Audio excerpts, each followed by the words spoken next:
नमस्कार, स्वागत है आप सभी का योर स्टॉक्स में। मैं हूं आपके साथ कविता थपलियाल और इस शो में हम आपके तमाम सवालों के जवाब देते हैं। स्टॉक से जुड़े जितने भी आपके सवाल हैं आप हमें भेज सकते हैं। जो सवाल पूछने का तरीका है आपको बता देते हैं। आपको अपना सवाल 9167329108 पर फ़ोन करके आप भेज सकते हैं। साथ ही इस नंबर पर आप SMS कर सकते हैं, व्हाट्सएप करके भी अपना सवाल हमसे पूछ सकते हैं। और सोशल मीडिया के तमाम प्लेटफॉर्म्स पर हम अवेलेबल हैं। हम लाइव हैं, फेसबुक हो, एक्स हो, यूट्यूब हो। अपने सवाल आप आसानी से हम तक पहुंचा सकते हैं। तो आज भी शो की शुरुआत करेंगे और आपके तमाम सवालों के जवाब देने के लिए मेरे साथ खास मेहमान भी जुड़ गए हैं। मार्केट एक्सपर्ट निमेश ठाकर और द स्ट्रीट के कुणाल रामभिया। और मैं अपने मेहमानों के पास जाऊं उससे पहले बाजार का एक चेक हम ले लेते हैं। निफ्टी फिलहाल फ्लैटिश लेकिन 21,000 के ऊपर बनने में कामयाब। और निफ्टी बैंक हालांकि आज हम देख रहे हैं लाल निशान में और 47,258 के लेवल्स फिलहाल यहां पर दिखाई दे रहे हैं। तमाम बजिंग काउंटर्स पर एक बार रुक कर लेते हैं, जहां पे डॉक्टर रेड्डीज लैब में आज हम देख रहे हैं 2% के पार की तेजी के साथ लगभग 2.25% की तेजी पर कारोबार। हिंडाल्को 2% ऊपर, HDFC लाइफ 2% पर, अल्ट्राटेक सीमेंट लगभग 1.5% की तेजी के साथ। और कुछ टेक काउंटर्स में विप्रो और TCS में हम देख रहे हैं कि 1% के पार की तेजी के साथ कारोबार हो रहा है। और ऑटो काउंटर्स में अगर आप देखें तो हीरो मोटो में फिलहाल हमें तेजी के साथ कारोबार होता हुआ दिखाई दे रहा है, लगभग 1% के पार की तेजी यहां पर। और इसके अलावा गेनर्स में डॉक्टर रेड्डीज, हिंडाल्को, HDFC तीनों में हम देख रहे हैं 2% के पार की तेजी फिलहाल बनी हुई है। अल्ट्राटेक, हीरो मोटो, विप्रो में हम देख रहे हैं 1% के पार लगभग 1.25% की तेजी। और लूजर्स में आप देखिए तो BPCL यहाँ पे लगभग 4% की कमजोरी के साथ। और कोल इंडिया में भी हम देख रहे हैं लगभग 1.5%। आइशर में 1% की कमजोरी के साथ कारोबार होता हुआ दिखाई दे रहा है। NSE एडवांस डिक्लाइन में हम देखें तो लगभग 1187 शेयर जहां पर हरे निशान में और तेजी में है, वहीं पर 1002 शेयर जहां पे डिक्लाइन फिलहाल हमें रेशियो आता हुआ दिखाई दे रहा है। चलिए हमारे एक्सपर्ट्स के साथ जुड़ेंगे और निमेश आपके पास आऊंगी सबसे पहले। बाजार सपाट और ये हफ्ता हम जानते हैं फेड की बैठक के लिहाज से काफ़ी अहम है और उसके बाद US बाजार एक तरफ छुट्टी की ओर बढ़ जाएंगे। तो ओवरऑल घरेलू संस्थागत निवेशक और घरेलू ट्रिगर्स हमारे लिए काफ़ी अहम होंगे।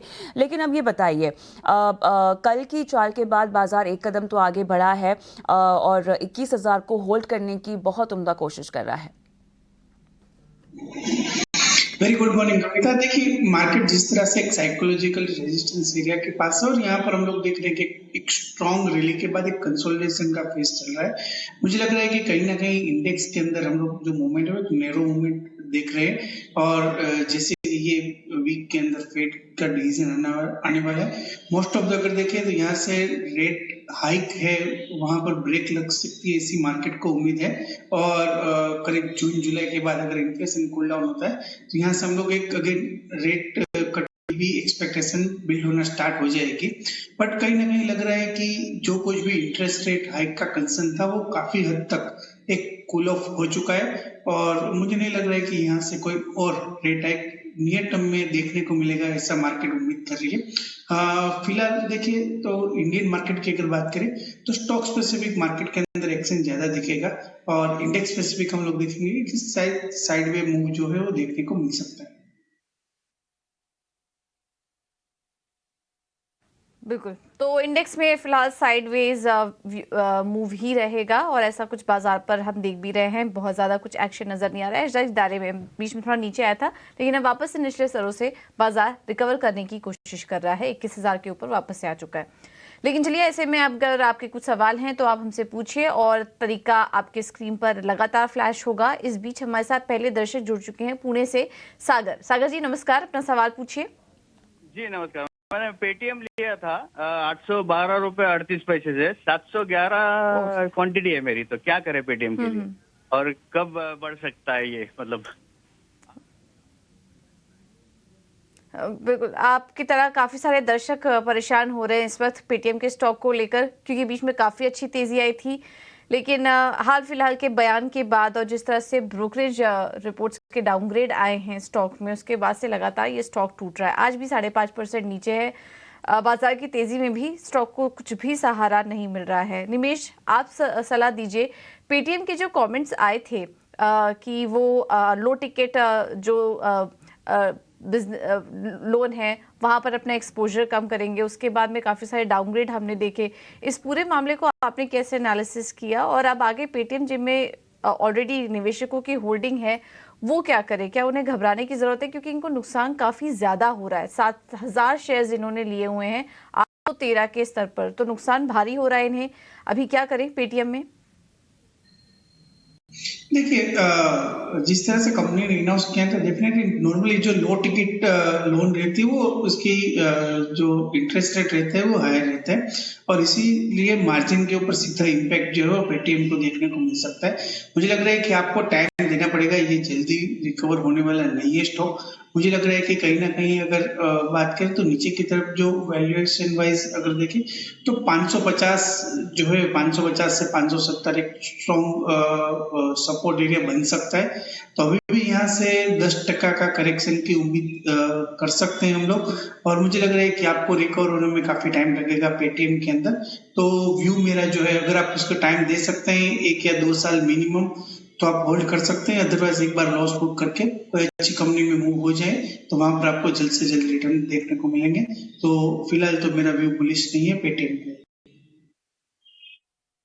फिलहाल निमेश बुलिश नहीं है पेटीएम को लेकर, लेकिन मेरे साथ अब नागपुर से सुनील जुड़ गए हैं। सुनील नमस्कार, क्या हालचाल? हाँ मैडम, सब ठीक है। बहुत बढ़िया। सुजलॉन में खरीदारी कर रखी है आपने? हाँ मैडम, 1 लाख शेयर है, अराउंड 35 रुपीज का एवरेज उसका रेट है। तो Okay. उसको 1 साल के या 2 साल के टारगेट के लिए लिया मैंने, तो उसके बारे में पूछना पड़ा था। 1 साल या 2 साल के टारगेट के लिहाज से, चलिए आप अपने टारगेट्स पर काफ़ी हद तक क्लियर हैं। कुणाल, 1 या 2 साल के टारगेट के लिए आप जवाब दे पाएंगे? सुजलॉन इनका बाय है। So, good morning Ankita. if I look at the chart, तो मुझे इस चार्ट में तो एक बड़े से कंसोलिडेशन में से ये काउंटर डेफिनेटली बाहर आते हुए दिख रहा है। बट एज ऑफ नाउ अगर हम सपोर्ट की बात करें तो ये काउंटर सस्टेनेबली अच्छे से 28-30 के लेवल्स के ऊपर सस्टेन भी हो चुका है।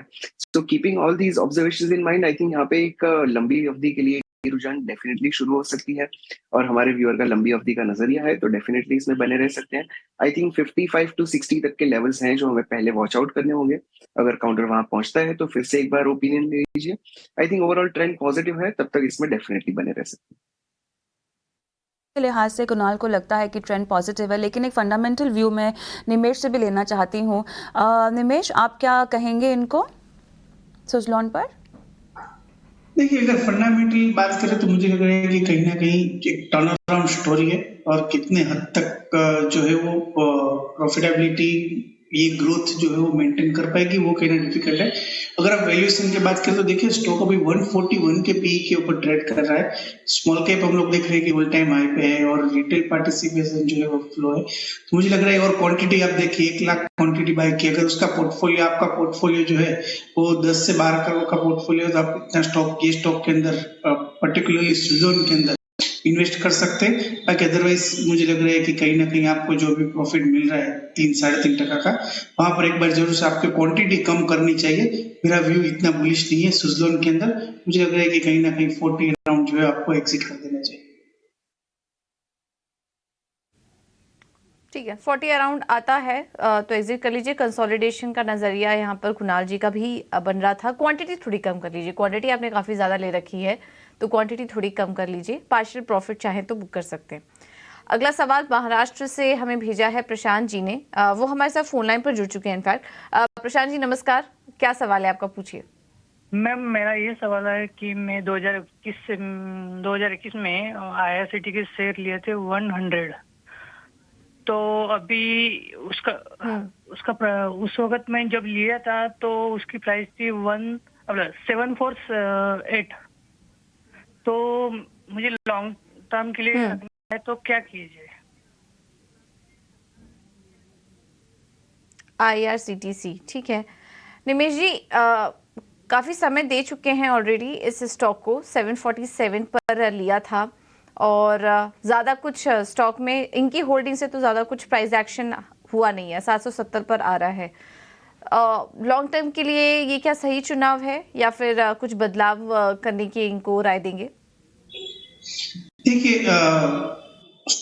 2021 के अंदर स्टॉक ऑलरेडी एक रनअप आ चुका था, उसके बाद आपने एंट्री लिया था, तो ऑलरेडी आप एक्सपेंसिव वैल्यूएशन पे एंट्री लेंगे तो आपको टाइम तो देना पड़ेगा। सेकंड थिंग, अगर लॉन्ग टर्म की बात करें, कंपनी का एक मोनोपोलिस्टिक जो है बिजनेस मॉडल है, और जैसे हम लोग देख रहे हैं कि रेलवे के अंदर काफी वंदे भारत ट्रेन जो है वो लॉन्च हो रही है, नई नई ट्रेन आ रही है, पैसेंजर ग्रोथ जो है काफी बढ़ रहा है, और कंपनी जो फोकस कर रही है अभी फूड एंड बेवरेजेस के ऊपर जो है काफी फोकस कर रही है।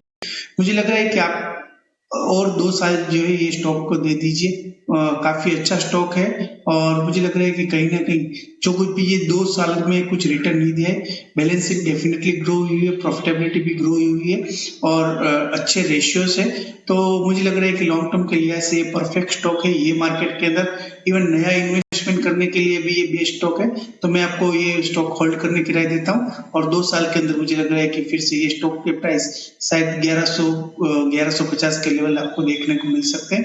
तो व्यू मेरा जो है वो बुलिश है आईआरसीटीसी के अंदर, मैं आपको होल्ड करने की राय देता हूँ, और अगर आपके पास स्पेस है तो आप इसको और ऐड भी कर सकते हैं। आईआरसीटीसी में आपको ये सलाह दी जा रही है, और हम आगे बढ़ेंगे। गुजरात से मेहुल मेरे साथ फोन लाइन पर है। मेहुल नमस्कार।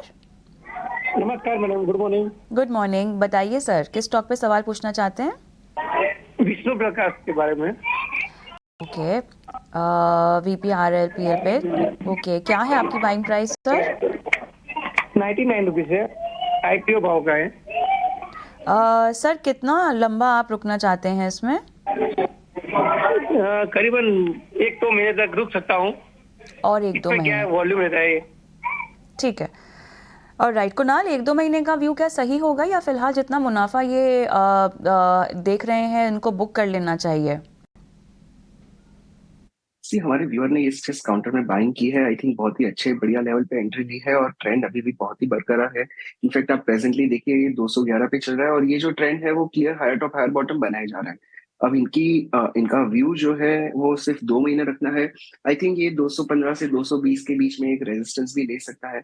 सो for short term point of view I would say take an exit at the present level, और अगर लंबी अवधि का नजरिया बनाना चाहते हैं तो डेफिनेटली इसमें बने रह सकते हैं। आई थिंक इसमें 235 से 240 तक के लेवल्स भी मिल सकते हैं। अगर क्वांटिटी का इश्यू है तो यहाँ पे थोड़ा सा बुक कर दीजिए, थोड़ा होल्ड करिए। I think that can be a good approach, but present level is not a bad level to book the profit. और फिलहाल छोटी अवधि का अगर नज़रिया है तो आपको होल्ड करने की सलाह दी जा रही है। वैसे लंबी अवधि के लिए भी यहाँ पर पोजीशन आप बनाकर रख सकते हैं। मुंबई से साहिल मेरे साथ फोन लाइन पर है। साहिल नमस्कार। चलिए, मेरे ख्याल से ये सवाल व्हाट्सएप के ज़रिए हमें पूछा जा रहा है साहिल की तरफ से, और निमेश इरेरा पे इनका सवाल है। 55 की इनकी बाइंग प्राइस है। IPO प्राइस से लगभग हमने स्टॉक को 200% ऊपर जाते हुए देखा है। निमेश, ये तो अच्छे खासे मुनाफे पर भी बैठे हुए हैं, बताइए। देखिए, रिसेंटली हमारा जो शो स्टार्ट हुआ उससे पहले ही कंपनी के जो है वो मैनेजमेंट डिस्कस कर रहे थे। मुझे लग रहा है कि अगर लॉन्ग टर्म के निवेशक है तो डेफिनेटली इसको होल्ड करना चाहिए। शॉर्ट टर्म के निवेशक है तो एटलीस्ट अपनी कैपिटल जो है वो विड्रॉ करके एग्जिट कर देना चाहिए।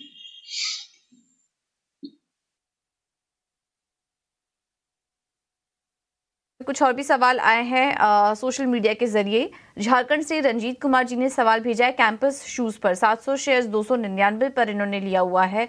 हाल फिलहाल की खरीद लग रही है, थोड़े नुकसान में है। 275 पर स्टॉक इस वक्त कारोबार भी कर रहा है। कुणाल, क्या राय होगी आपकी कैंपस एक्टिववेयर में? पूजा, इस काउंटर में हमने अक्टूबर 2022 से लेके अब तक एक बहुत ही लंबा negative consolidation, in fact down trend देखा हुआ है, और ये डाउन ट्रेंड कहीं भी रुकने का नाम नहीं ले रहा है। इवन इफ अगर हम रिसेंटली बात करें तो काउंटर कंसोलिडेशन से नेगेटिव ही हो रहा है। आई थिंक हाल फिलहाल की खरीदी है तो इस काउंटर से एज ऑफ नाउ निकल जाए। अज्यूम करना कि यहाँ पे बॉटम बनेगा, that is a wrong strategy. I think अगर यहाँ से रिवर्सल भी आता है तो ये काउंटर करीब करीब 300 के ऊपर निकलने पर ही हमें एक पॉजिटिव संकेत दे सकता है। सो आई वुड एडवाइज कि अगर यहाँ से छोटा सा हो रहा है, अगर एग्जिट कर सकते हैं तो डेफिनेटली कर दें, और एक टर्न अराउंड की वेट करें, तब जाके थोड़ा महंगा बाय करेंगे बट एटलीस्ट अप ट्रेंड में बाय करेंगे तो हमारे प्रॉफिट के चांसेस बढ़ सकते हैं। राइट। भोपाल से विकास अब मेरे साथ फोन लाइन पर है। नमस्कार विकास, गुड मॉर्निंग। नमस्कार मैडम। बताइए मैडम, मेरे विकास। पास एनएमडीसी के ओके। 2660 शेयर है, 2660। किस रेट हेलो, पर? ये 91.67। एनएमडीसी 91.67 है। ओके। मैडम, इसके बारे में जानना था। कंपनी अच्छी है, प्रॉफिट जनरेट कर रही है एंड डिविडेंड भी अच्छा देती है, लेकिन प्राइस इतना राइज नहीं होता है, तो इसका टारगेट क्या हो सकता है वो पूछना था। और एक Okay. और शेयर है मैडम मेरे पास, हाँ हाँ। जय कुमार इंफ्रा। ओके। ये 1000 नंबर है, इसके प्राइस है, मेरा बाइंग प्राइस 120 रुपीज। 120। या ओके। मुझे ये बताइए, दोनों में ही आपका नजरिया क्या होगा? लॉन्ग टर्म ही है मैडम मेरा। दोनों में आप मुनाफे पे बैठे हुए हैं? या और कितना लॉन्ग टर्म, अगर कितना, 1 साल या 1 साल से ज्यादा? नहीं, ज्यादा भी कोई ऐसा नहीं है, 1 साल से ज्यादा भी रख सकता हूँ। ठीक है। निमेश, एक एक करके आते हैं। एनएमडीसी की इनकी बाइंग प्राइस 9167 है। देखिए, एनएमडीसी एक लार्ज कैप कंपनी है, 54,000 करोड़ का मार्केट कैप है। और लार्ज कैप कंपनी को अगर आप देखेंगे कि स्मॉल कैप की तरह मूव आएगा तो वो नॉर्मली नहीं रहता है। कंपनी फंडामेंटली काफी स्ट्रांग है, रेगुलर डिविडेंड पेइंग कंपनी है, और लॉन्ग टर्म के लिए अगर आपको होल्ड करना है तो डेफिनेटली आप कर सकते हैं, आपको अच्छा डिविडेंड भी मिलेगा। तो एनटीपीसी के अंदर व्यू मेरा जो है वो बुलिश है, एनएमडीसी के अंदर सॉरी, और मैं आपको होल्ड करने की राय देता हूँ। सेकंड स्टॉक आपने बोला जय कुमार इंफ्रा प्रोजेक्ट का।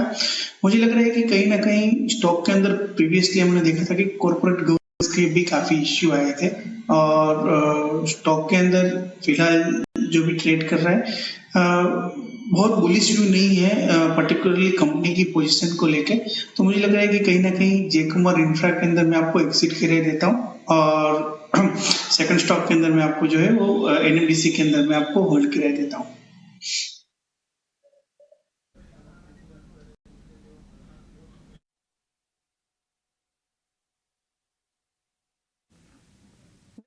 है सलाह स्टॉक पर। अब अगले दर्शक हमारे साथ पटियाला से जुड़े हैं कुलदीप। कुलदीप जी नमस्कार, अपना सवाल पूछिए। जी मैम नमस्कार मैम, मैं कुलबीर बोल रहा हूँ मैम। मेरे पास ना ओरिएंट के 2200 शेयर पड़े हैं 44.26 के भाव पर। हेलो। ओके, अभी हाल ही में लिया है क्या आपने ये स्टॉक? हाँ बिल्कुल मैम, अभी लिए, अभी मेरे को 1 महीना हो गया मैम इनको लिए को। ठीक है, आपको सलाह दे देते हैं। कुणाल, राय दीजिए। ओरिएंट पेपर अभी हाल ही में लिया है और इनकी खरीदारी से थोड़ा नीचे आ गया है, कुछ स्टॉप लॉस आप इनको सुझाएंगे इस शेयर में, और आगे की टारगेट्स क्या दिख रहे हैं आप? ओवरऑल अगर पेपर सेगमेंट की बात करते हैं तो इसमें ओरिएंट पेपर बहुत ही अच्छे प्लेस है। इनफैक्ट अक्टूबर 2020 से लेके अब तक आप देखिए ट्रेंड बहुत ही बढ़िया बना हुआ है। रिसेंटली डेफिनेटली इनकी बाइंग से थोड़ा तो नीचे डेफिनेटली है, बट अगर लंबी अवधि की बात करें तो ये ट्रेंड बहुत ही इंटैक्ट है और बहुत ही स्ट्रांग है। इनफैक्ट आज के दिन में नई बाइंग भी की जा सकती है। इस काउंटर में स्टॉप लॉस बनेगा 40 रुपीज का, और अगर थोड़े लंबी अवधि का टाइम दे दें तो इसमें टारगेट बनेगा करीब करीब 55 से 60 रुपए का। So yes, it's a bullish view, और 40 के स्टॉप लॉस से बने रहने की सलाह। आगे बढ़ेंगे। सूरत से तुषार शाह मेरे साथ फोन लाइन पर हैं। तुषार नमस्कार। तुषार जी ने हमें होल्ड पर रख दिया है जब तक इनसे बात हो। निमेश, इनकी खरीद आईडीएफसी फर्स्ट बैंक पर है, और जो इन्होंने डिटेल्स हमें दी हैं उसके मुताबिक इनकी बाइंग प्राइस शायद 90 यहाँ मुझे दिखाई दे रही है। चलिए, तुषार मेरे साथ फोन लाइन पर भी आ गए। तुषार साहब नमस्कार, गुड मॉर्निंग। होल्ड पर रख दिया हमें? Good morning.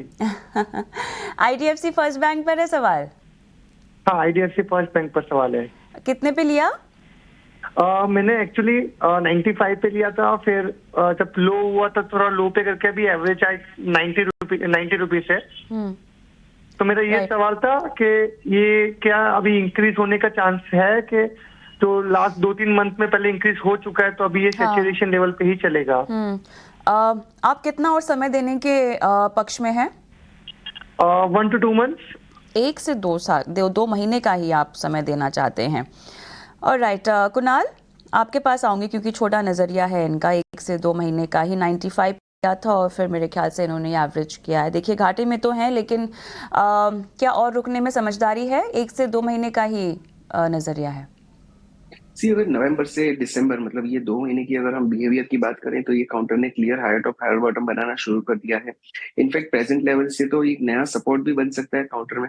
सो 85 के स्टॉप लॉस से इस काउंटर में डेफिनेटली बने रह सकते हैं। शॉर्ट टर्म के लिए इस काउंटर के टारगेट करीब करीब 92.5 टू 93 तक के भी आ सकते हैं।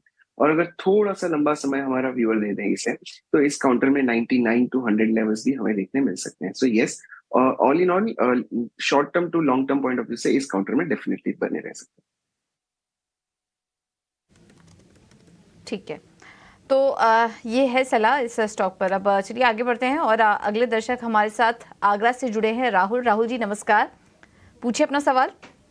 जी नमस्ते मैम, मैं राहुल बोल रहा हूँ।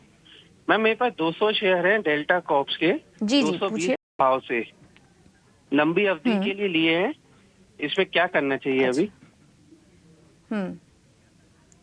ठीक है, निमेश जी आप सलाह दीजिए। डेल्टा कॉर्प इन्होंने 220 पर लिया था, अब इनकी खरीद प्राइस से तो ये स्टॉक काफ़ी नीचे आ चुका है और पिछले कुछ महीने से हम देख रहे हैं स्टॉक एक रेंज में ही है, बहुत बड़ी तेज़ी नहीं दिखी है। तो अभी क्या सलाह देंगे डेल्टा कॉर्प में लॉन्ग टर्म के लिए, क्या ये ठीक है स्टॉक?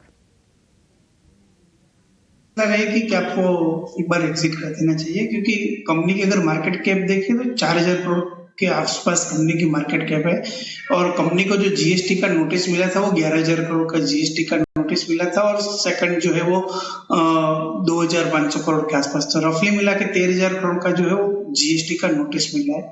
सेकंड थिंग, ये लीगल बैटल कितना लंबा चलेगी, क्या आएगा रिजल्ट, अनसर्टेनिटी पूरी है। मुझे नहीं लग रहा है कि यहाँ से कोई शॉर्ट टू मीडियम टर्म के अंदर कोई बड़ा मूव देखने को मिल सकता है और गवर्नमेंट इसको कंपलसरी करती है देने का जीएसटी का, तो डेफिनेटली स्टॉक का प्राइस और भी गिर सकता है। तो मेरी सलाह है कि आप एक बार जो है वो ये काउंटर के अंदर एग्जिट कर दीजिए और कोई अच्छी कंपनी के अंदर स्टॉक में जो है वो इन्वेस्ट कर दीजिए, वो बेटर रहेगा, क्योंकि कंपनी के फ्यूचर के अंदर अनसर्टेनिटी काफी है और रिगार्डिंग टैक्स इश्यू, तो इसीलिए मैं आपको ये काउंटर से एग्जिट करने के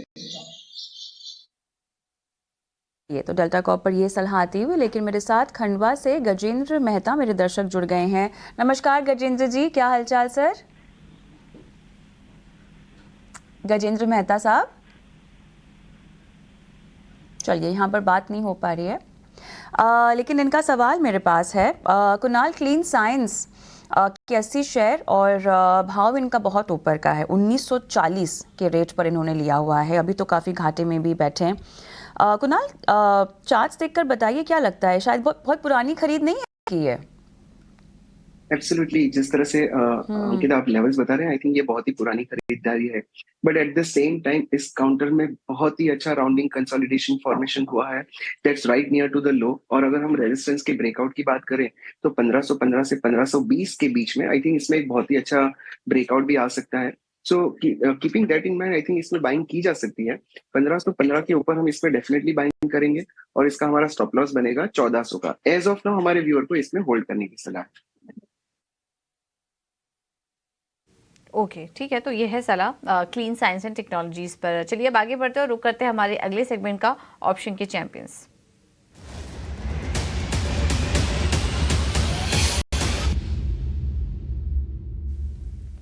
और हमारे साथ इस बीच जेम फाइनेंशियल से अक्षय भागवत जुड़ चुके हैं। Akshay, thank you so much TT now स्वदेश को समय देने के लिए।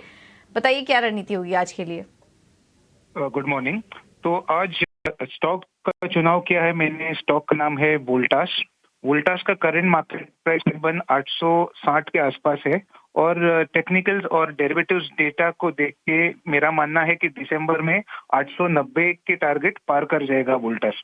तो उसके चलते आपको रणनीति बनानी है कि आपको 870 की दिसंबर एक्सपायरी की कॉल बाय करनी है, जो करीबन 19 रुपए से 21 रुपए के प्रीमियम में मिल रही है। इसका टारगेट आप बना के चले 34 फर्स्ट टारगेट, एक्सटेंडेड टारगेट इसका बनेगा 41 और प्रीमियम पे स्टॉप लॉस बनेगा 12। लॉट साइज है वोल्टास का 600, तो एब्सोल्यूट प्रॉफिट पोटेंशियल ये स्ट्रेटेजी में 9600 रुपए का है और रिस्क बनेगा ये स्ट्रेटेजी में 4800 रुपए का।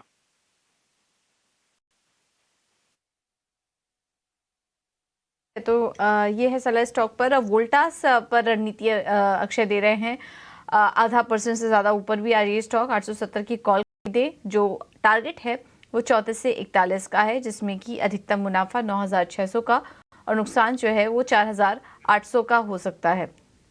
तो ये रणनीति, और इसके अलावा आपके सामने एक रिस्क डिस्क्लोजर भी चला देते हैं सेबी की तरफ से, और उनका सेबी का ये कहना है कि ऑप्शन में जब भी ट्रेड करें तो संभल कर ट्रेड करें, क्योंकि ज़्यादातर लोगों को यहाँ पर नुकसान होता है, 50,000 रुपये तक का एवरेज नुकसान होता है। तो जब भी आप ट्रेड करिए अपने स्टॉप लॉसेस का भी ध्यान रखिए। अब आगे बढ़ते हैं और हमें अगला सवाल आया है अमरीश पारमार जी का। वो हमारे साथ फोन लाइन पर जुड़ चुके हैं। अमरीश जी नमस्कार, अपना सवाल पूछिए।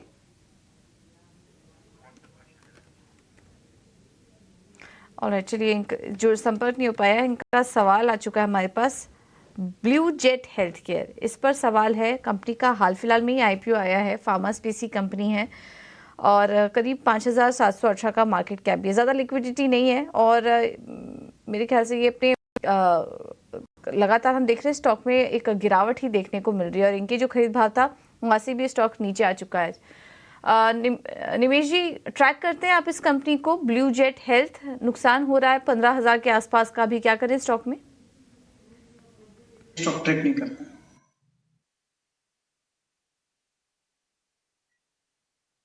तो अब हाल ही में लिस्टेड कंपनी कुणाल, आपके पास भी ज़्यादा स्टॉक चार्ट्स अवेलेबल नहीं होंगे और हम भी स्टॉक को जल्दी ट्रैक नहीं करते हैं, कवरेज में नहीं करते, तो बेहतर होगा कि अगर आप नुकसान हो रहा है इस केस में और बेहतर राय नहीं मिल पा रही है तो एग्जिट कर लीजिए। शॉक के दौरान हम काफ़ी सारे स्टॉक्स पर चर्चा भी करते हैं, आप उसमें एंट्री ले सकते हैं। चलिए अगले सवाल ले लेते हैं और हमारे साथ दिल्ली से जतिन मेहता जी जुड़ चुके हैं। जतिन जी नमस्कार, अपना सवाल पूछिए। मैडम मेरे पास 348 शेयर है वर्लपूल के 1348 के रेट पे। इसको मैं होल्ड करूं या 1348 पे? हाँ। ये अभी लिया है क्या आपने, हाल फिलहाल में लिया है ये? हाँ जी हाँ जी। इसका कुछ ये कंपनी अपना हिस्सा बेच रही है तो कुछ इसका रेट कम हुआ है ना, यही होगा।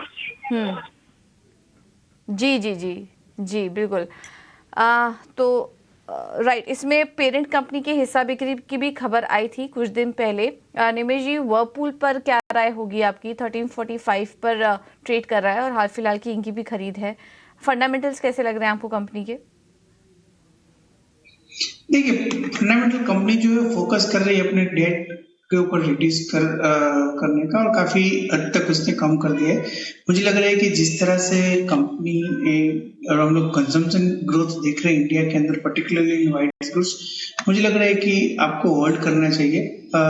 एक लो बीटा काउंटर है और स्टॉक के अंदर डेफिनेटली पिछले क्वार्टर का जो रिजल्ट आया था वो ठीक ठाक आया था, बट ऑल ओवर अगर लॉन्ग टर्म का आपका नजरिया है तो मैं काउंटर के अंदर आपको होल्ड करने की राय देता हूँ। मुझे लग रहा है कि कहीं ना कहीं ये स्टॉक 1550 से 1600 तक का टारगेट प्राइस आने वाले दिनों में देखने को मिल सकता है। तो व्यू मेरा बुलिश है और मैं आपको होल्ड करने की राय देता हूँ। तो दर्शकों के सवाल तो हम लगातार ले रहे हैं, लेकिन इस बीच एक ब्रेकिंग न्यूज़ भी आ रही है जहां पे नवंबर सियाम का जो डेटा है, जो ऑटो बिक्री के आंकड़े आते हैं वो आए हैं और उसी की ओर बढ़ते हैं।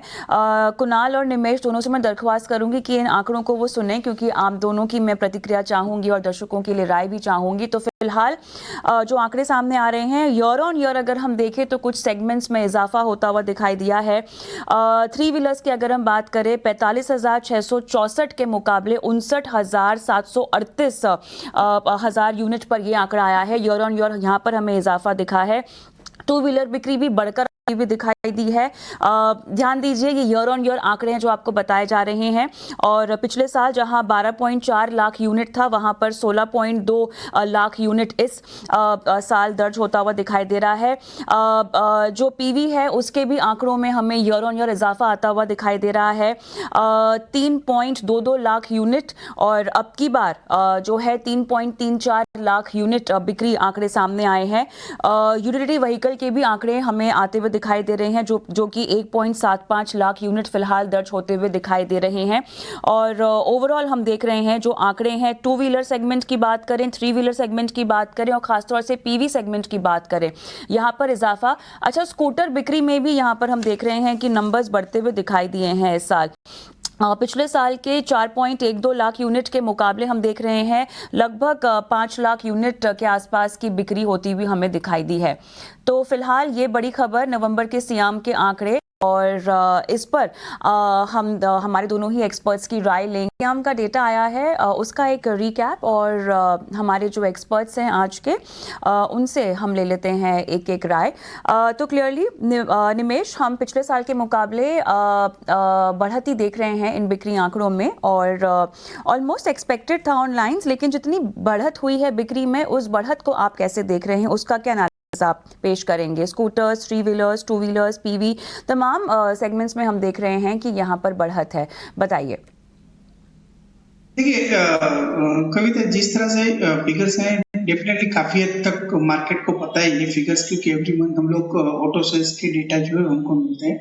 सेकंड थिंग, जिस तरह से पिछले साल कंपेरेटिवली हम लोग देख रहे थे कि जो कंडक्टर के इश्यू थे, वहां से लेके ऑटो सेल्स के अंदर, पर्टिकुलरली 4 व्हीलर स्पेस के अंदर जो हम लोग ने डिमांड थी बट सेल्स नहीं हो पा रहे थे, बट इस साल वो इश्यू काफी हद तक रिजोल्व हो चुका है। अंडरलाइन डिमांड भी काफी स्ट्रांग है, और मुझे लग रहा है कि आने वाले दिनों में जिस तरह से कंपनी के मैनेजमेंट जो है वो गाइडेंस दे रही है, प्राइस भी बढ़ रहे हैं, और नॉर्मली प्राइस तभी राइज होते हैं जब डिमांड स्ट्रांग रहती है। तो मुझे लग रहा है कि कहीं ना कहीं जो है वो व्यू पुलिस है ऑटो सेक्टर के अंदर, और particularly 4 wheeler space, 2 wheeler space already हम लोगों ने एक रनअप देख चुके हैं। Hero MotoCorp, Bajaj auto, TVS motor already stock में रैली आ गई है, तो वहां पर मैं फ्रेश बाय करने का रिकमेंड नहीं करता हूं। बट अगर किसी को फ्रेश बाय करना है तो मुझे लग रहा है कि आइसर मोटर अभी भी एक स्ट्रांग लग रहा है मुझे, वहां पर एंट्री ले सकते हैं। और मारुति ये लेवल पे काफी अच्छा दिख रहा है, क्योंकि स्टॉक ने अगर देखिए पिछले 1.5-2 साल से कोई मेजर रिटर्न नहीं दिए हैं, तो मारुति जो है वो, मारुति और आइसर मोटर ये स्टॉक के अंदर में बाय रिकमेंड करता हूँ। ठीक है, तो ये है सलाह ऑटो स्टॉक्स पर। अब चलिए क्विकली सवाल ले लेते हैं। हमारे साथ अगले दर्शक जुड़े हैं, वीरेंद्र कुमार वर्मा जी। वीरेंद्र जी, कहाँ से बोल रहे हैं आप, और अपना सवाल भी पूछिए। रावतगंज सोनभद्र से बोल रहे हैं मैडम, और हमारे पास आरईसी का 203 शेयर था, लेकिन एक सप्ताह पहले हमने 100 शेयर 374 पर बेच दिया था, तो 103 शेयर बचा है, तो क्या करें? इसको रखें कि बेच दें? ठीक है, बहुत अच्छे भाव पर लिया है आपने, 105 पे लिया था, और ठीक है, अगर बीच बीच में मुनाफा वसूल भी लेना चाहिए सेफ साइड, तो वो भी अच्छा डिसीजन था आपका। लेकिन अभी भी देखिए वहां से जो प्राइस है वो ऊपर ही आ चुका है, 400 के पार निकल चुका है। आरईसी, पीएफसी जैसे स्टॉक्स में हम देख रहे हैं लगातार तेजी बनी हुई है, पावर शेयरों में भी और पावर फाइनेंस कंपनियों में भी। आज थोड़ा करेक्शन है, लाल निशान में कारोबार हो रहा है, बट कुणाल क्या सजेस्ट करेंगे आगे और तेजी के लिए? अभी रुके स्टॉक में? पूजा, क्लियरली हमने एक मैसिव रन अप इन सब काउंटर्स में देख लिया है। इनफैक्ट स्पेसिफिकली अगर आरईसी की बात करें तो ये काउंटर करीब 135-140 के पास चल रहा था, और वहां से अब ये 400 पे पहुंच चुका है। सो एक साइडवेज कंसोलिडेशन कभी भी आ सकता है, थोड़ा बहुत मुनाफा वसूली और थोड़ा बहुत करेक्शन भी डेफिनेटली देखने मिल सकता है। बट अगर हमारे व्यूअर का लंबी अवधि का नजरिया है, तो इन्होंने ऑलरेडी प्रॉफिट बुक करके अपना कैपिटल निकाल ही लिया होगा। सो कंसिडरिंग दैट इसमें बने रह सकते हैं, और इसमें अगर करेक्शन आता है और 350 के पास मिलता है, तो डेफिनेटली सेल किए हुए काउंटर्स भी फिर से ले सकते हैं। I think this rally which we are seeing, ये थोड़े लंबे समय तक और भी चल सकते हैं। सो इसमें एज ऑफ नाउ बने रहने की सलाह बने रहने की सलाह। झटपट व्हाट्सएप से सवाल आए हैं, उनकी ओर रुख कर लेते हैं, और निमेश आपके पास आऊंगी। गुलजार शर्मा जी का सवाल है, टाटा स्टील की इनकी खरीद है, इनकी बाइंग प्राइस 126 है।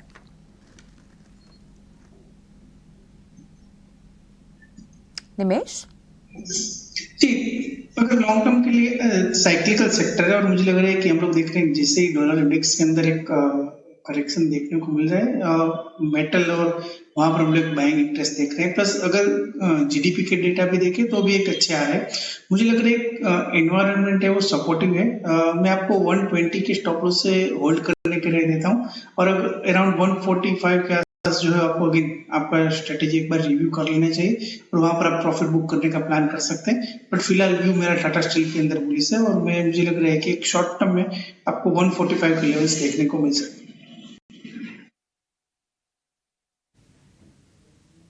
ठीक है, तो ये है सलाह टाटा स्टील पर। अब अगला सवाल ले लेते हैं और ये हमें वीर सिंह जी ने भेजा है। जीनस पावर 1000 शेयर्स 210 पर इन्होंने जीनस पावर के लिए हुए हैं। मौजूदा भाव देखिए अगर कंपनी का, तो इस वक्त करीब 224 के आसपास कारोबार कर रहा है और इन्होंने क्वांटिटी भी अच्छी खासी ले रखी है, इस वजह से 14,000 के आसपास का मुनाफा भी है। कुणाल जी सलाह दीजिए, जीनस पावर पे अभी भी बने रहे? पूजा सितंबर से लेके अब तक ये काउंटर एक नेगेटिव कंसोलिडेशन में चल रहा है, इनफैक्ट डाउन ट्रेंड बना रहा है। छोटे से समय में इसने बहुत ही अच्छे से एक लोअर टॉप लोअर बॉटम का फॉर्मेशन भी ओपन कर दिया है। इनफैक्ट ये पूरे डाउन ट्रेंड में एक ही पॉजिटिव चीज ये है कि वॉल्यूम नहीं। सो डेफिनेटली यहाँ पर कोई बड़ी बिकवाली तो नहीं हुई है, बट बिकॉज हमारे व्यूअर का बाइंग बहुत ही नजदीक है प्रेजेंट लेवल से और ट्रेंड अभी भी नेगेटिव चल रहा है, आई वुड से एक बार इस काउंटर से डेफिनेटली निकल जाइए। अगर ये काउंटर फिर से अपनी रुझान शुरू करता है जिस तरह हमने देखा था जून और सितंबर के बीच में, अगर वैसे कोई रुझान ओपन होती है तो डेफिनेटली हम रिविजिट करके री एंट्री कर सकते हैं। बट अदरवाइज फॉर टाइमिंग इस काउंटर से थोड़ी सी मुनाफा वसूली करके दूर रहने की सलाह बनेगी। फिलहाल के लिए आप मुनाफा वसूली कर सकते हैं इस काउंटर में। लेकिन अगला सवाल मुरादाबाद से आदिल का है। निमेश, RIL 1590 की खरीद है, नजरिया नहीं पता मुझे इनका। की बात कर रहे हैं? RIL। ओके, देखिए रिलायंस के अंदर अगेन कंपनी जो है अभी हम लोग देख रहे हैं कि जब से जियो फाइनेंशियल का डीलिस्टिंग हुआ है, स्टॉक ने वन साइडेड करेक्शन दिया है और हम लोग देख रहे हैं कि ग्रेजुअल रिकवरी देख रहे हैं। अगर लॉन्ग टर्म का नजरिया है तो डेफिनेटली करना चाहिए। शॉर्ट टर्म के अंदर है तो मुझे लग रहा है कि मोमेंटम जो है अभी मिसिंग है, तो फिलहाल ये लेवल से आप एक बार एग्जिट कर सकते हैं और मोमेंटम वाले स्टॉक के अंदर एंट्री ले सकते हैं। बट लॉन्ग टर्म के व्यू से मेरा व्यू जो है बुलिश है स्टॉक के अंदर। और जिस तरह से पर्टिकुलरली ऑयल प्राइस के अंदर हम लोग एक स्टेबिलिटी देख रहे हैं, मुझे लग रहा है कि अदर वर्टिकल्स एंड ऑयल दोनों आने वाले तिमाही में एक अच्छा रिजल्ट देखने को मिल सकता है। तो लॉन्ग टर्म के लिए ऐसे व्यू मेरा बुलिश है। तो व्यू आपका इंटैक्ट है और फिलहाल मुनाफे में है और बने रहें अगर लंबा नज़रिया है। तो इसी के साथ शो को भी समाप्त करने का समय हो गया है। कुणाल, निमेश, बहुत बहुत धन्यवाद, आप दोनों का ही समय निकाला, दर्शकों का मार्गदर्शन किया। मुझे और पूजा को भी इजाज़त दें, लेकिन